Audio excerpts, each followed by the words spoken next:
Hey, how's it going? And today I just wanted to do a quick video about how you can kind of clean up some of the visual spaghetti that we end up ultimately getting in the visual scripting, the blueprint scripting. So what I have here is I just have two displays here. They're both triggered by keyboard events. So if I go into hit play and I click in and I go 1, we can cur visual spaghetti together, and that's going to time out. And then if I hit 2, you can stop visual spaghetti in your lifetime.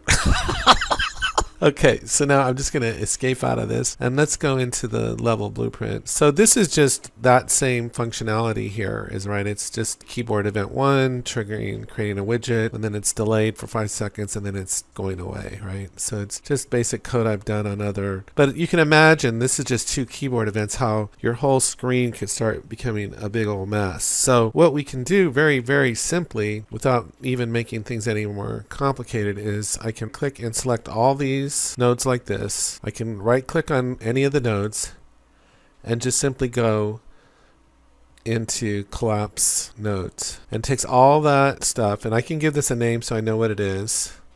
I can call this keyboard event 1, and now it's all nice and tidy in just one little box there, which is a lot better than all this, right? And then I can do the same thing here. I can left click, right click, collapse the nodes, and I can call this KB2.